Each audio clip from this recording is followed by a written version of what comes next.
குளத்து வாசல் வைக்கல, எந்த ஐயரும் கூப்பிட்டு கும்பாபிஷேகம் நடத்தல, கடையை திறக்கும் போது கந்த சஷ்டி கவசமும் பாடல, கர்த்தர் பாட்டும் பாடல, தீபாராதனையும் கிடையாது, ஊதுபத்தி வாசனையும் கிடையாது.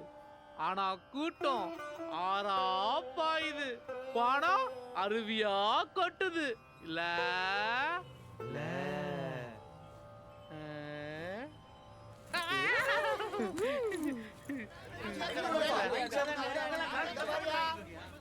டேய் உன்ட்ட எவ்வளோடா இருக்குது மச்சான்? என்கிட்ட 40 ரூபா இருக்கு மச்சான். உன்ட்ட? என்கிட்ட 50 ரூபா இருக்கு மச்சான். என்கிட்ட ஒரு 50 ரூபா கிட்ட இருக்கும். இந்தா 150 ரூபா இருக்கு. நீ போய் நல்ல பீரா வாங்கிக்க. நான் போய் 10 ரூபாய் சைடிஸ் வாங்கிட்டு வந்துடுறேன். டேய் இருடா டேய். நான் எப்படா போறது? தோ இப்படிக்கா போ. மச்சான் என் வீட்டாண்டு இருக்கவனுங்களாம் இங்கதான் மச்சான் குடிக்க வருவானுங்க. நான் போனா கண்டிப்பா மாட்டிப்பேன். அவன் மாட்டினா நானும் மாட்டிப்பேன்டா.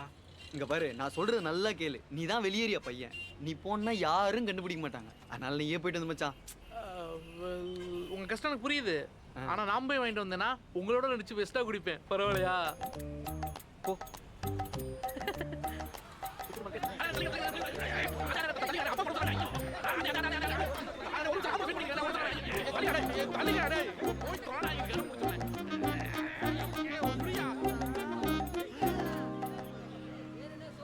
முதல் விலை நிறுத்தப்படுகிறதா? ஆமாம் தல, 20 ரூபாய் ஏத்திட்டானுங்க தல. இப்படிக்கு நிர்வாகம். உங்க நிர்வாகம் நாசமா போக.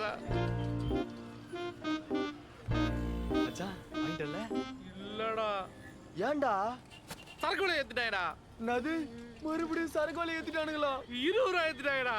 யார கேட்டா அவருக்கு இஷ்டத்துக்கு மாதத்துக்கு 4 வாட்டி ஏத்திட்டாங்க. அத்தாத அமைதியாடா. மச்சான் பால் விலை ஏறினா 1000 பேர் ஓட்டுக்கு வரான். பெட்ரோல் விலை ஏறினா 10,000 பேர் ஓட்டுக்கு வரான். ஆனா சரக்கு விலை ஏறினா மட்டும் ஒத்துன்னு கேக்குறது இல்ல. இனிமே நான் கேப்பேன்டா.